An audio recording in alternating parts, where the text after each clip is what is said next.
विधानसभा पार्श्वभूमीवर आता सर्वच राजकारण्यांचं इथून तिथे आणि तिथून इथे अशा फेऱ्या सुरू झाल्यात. निवडणुकीत उभं राहण्यासाठी आता राजकारणी त्यांचे पक्षच बदलू लागलेत. मुंबई तर सगळ्यांनाच हवी आहे. यासाठी हे राजकारणी मुंबईतल्या डॉन लोकांचेही हात धरायला मागे पुढे पाहत नाहीयेत. असंच घडू पाहत आहे आता मुंबईतल्या भायखळा विधानसभा मतदारसंघात. कोणता राजकारणी आहे त्या डॉनच्या मुलीच्या संपर्कात, घेणार का तिचा पाठिंबा किंवा तिला घेणार स्वतःच्याच पक्षात? यामुळे बदलणार का विधानसभा मतदारसंघातील समीकरण? चला पाहूया प्राईम संवादच्या आजच्या भागात. सर्वांना नमस्कार, मी कौंतेय स्वागत करतो आपण सर्वांचं प्राईम संवाद या युट्यूब चॅनलवर. विधानसभा निवडणुकीच्या पार्श्वभूमीवर घडामोडींना वेग आला आहे. मुंबईत तर प्रचंड घडामोडी घडतात. प्रत्येक पक्ष बेरजेचं गणित करण्यासाठी प्रयत्न करतोय. ही विधानसभा निवडणूक महाराष्ट्रातील सर्वांच राजकीय पक्षांसाठी निर्णायक असणार आहे, कारण महाराष्ट्रातल्या बदललेल्या राजकीय समीकरणानंतर ही पहिलीच निवडणूक असणार आहे. त्यामुळे प्रत्येक पक्ष आता कसून तयारीला लागलाय. याच प्रयत्नांचा एक भाग म्हणजे माजी नगरसेविका तथा अंडरवर्ल्ड डॉन अरुण गवळी यांची कन्या गीता गवळी शिवसेना ठाकरे गटाच्या संपर्कात असल्याची माहिती माध्यमांकडून मिळतीये. दक्षिण मुंबईत अरुण गवळीला मानणारा मोठा वर्ग आहे. त्यामुळे त्यांचा फायदा विधानसभा निवडणुकीत करण्यासाठी ठाकरे गटाची ही रणनीती असल्याची चर्चा आहे. विशेष म्हणजे लोकसभा निवडणुकीवेळी गीता गवळी यांनी भाजपाला पाठिंबा दिला होता. त्यावेळी विधानसभा अध्यक्ष राहुल नार्वेकर यांनी गीता गवळी यांना महापौर करण्याचं आश्वासनही दिलं होतं. यानंतर आता गीता गवळी या ठाकरे गटाच्या संपर्कात असल्याची माहिती आता मिळतीये. याचा काय परिणाम होणार? शिवसेनेला गीता गवळींमुळे किंवा गीता गवळींना शिवसेनेमुळे यश मिळणार का? ही भायखळ्यात शिवसेनेच्या हातून सत्ता जाणार? याविषयी आपण थोडी चर्चा करूया.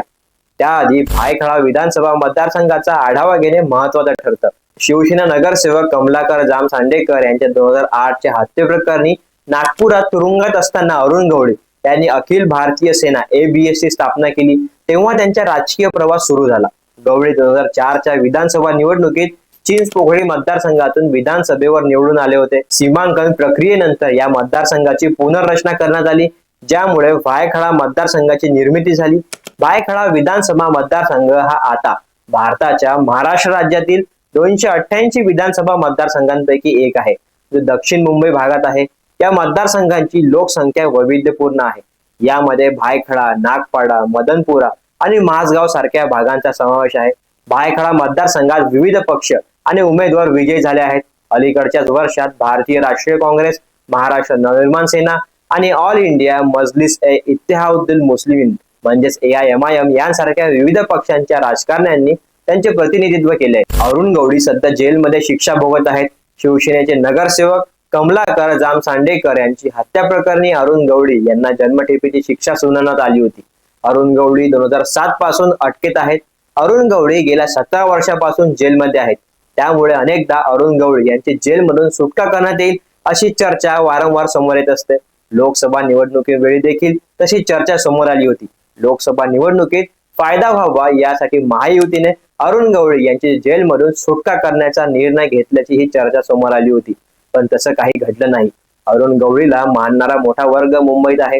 लालबाग, परळ, करी रोड, भायखळा, दगडी चाळ, सात रस्ता, माझगाव या भागात अरुण गवळीची मोठा चाहता वर्ग आहे.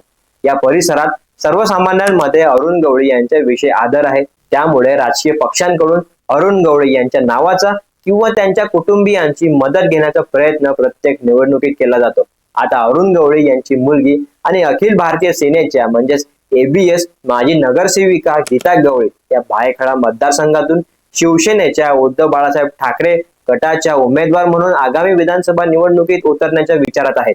हिंदुस्थान टाइम्सने दिलेल्या वृत्तानुसार शिवसेना उद्धव बाळासाहेब ठाकरे गटाचे सचिव मिलिंद नार्वेकर यांनी 2 दिवसांपूर्वी गीता आणि तिची आई आशा यांची त्यांच्या घरी जाऊन भेट घेतली आणि संभाव्य उमेदवारीबद्दल चर्चाही केली.